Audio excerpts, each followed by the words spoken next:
కాల్పుల విరమణను తుంగలో తొక్కుతోంది పాకిస్తాన్. వరుసగా 9వ రోజు హద్దుమీరి ప్రవర్తించింది.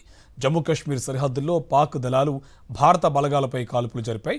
పాకిస్తాన్ కాల్పులను ధీటుగా ఎదుర్కొన్నాయి ఆర్మీ బలగాలు. పాక్ వక్రబుద్ధిని మరోసారి చూపింది.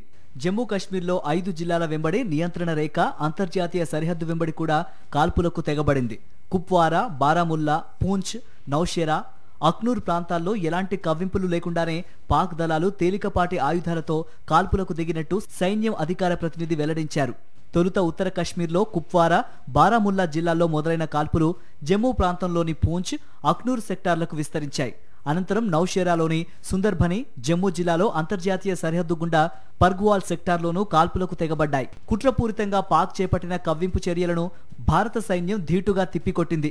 ఉద్రిక్తతలు మరింత పెరగవచ్చునన్న అంచనాల నేపథ్యంలో జమ్మూ కాశ్మీర్లోని సరిహద్దు గ్రామాల ప్రజలు సురక్షితంగా తలదాచుకునేందుకు యుద్ధ ప్రాతిపదికన కమ్యూనిటీ, వ్యక్తిగత బంకర్లను సిద్ధం చేసుకుంటున్నారు. కథువా, సాంబా, రాజౌరి, పూంచ్ జిల్లాల్లో ఇంకా పంట కోతలు జరగాల్సి ఉంది. పాక్తో భారత్ 3323 కిలోమీటర్ల మేరకు సరిహద్దును పంచుకుంటోంది. ఈ నేపథ్యంలో అక్కడి స్థానికులకు రక్షణ కల్పించడంలో భారత సైన్యం మరింత సన్నద్ధమైంది. ఇదిలా ఉండగా భారత్, పాకిస్తాన్ల మధ్య తీవ్ర రూపం దాల్చిన ఉద్రిక్తతల నేపథ్యంలో భద్రతా మండలి త్వరలోనే సమావేశమయ్యే అవకాశం ఉంది. మండలి అధ్యక్షుడు ఐక్యరాజ్య సమితిలో గ్రీసు శాశ్వత ప్రతినిధి ఇవాంజెలిస్ సెకరీస్ ఈ మేరకు వెల్లడించారు. ఇలాంటి సమావేశంలో సభ్య దేశాలు తమ అభిప్రాయాలను పరస్పరం వ్యక్తం చేసుకోవడం ఉద్రిక్తతలు చల్లారేందుకు దోహదపడుతుందన్నారు.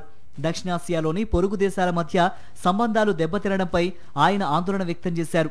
అయితే ఈ విషయంలో చర్చించేందుకు సమావేశం ఏర్పాటు చేయాలంటూ సభ్య దేశాలేవి తనను కోరలేదన్నారు. ఉగ్రవాదం ఏ రూపంలో ఉన్నా ఖండిస్తామని చెప్పుకొచ్చారు.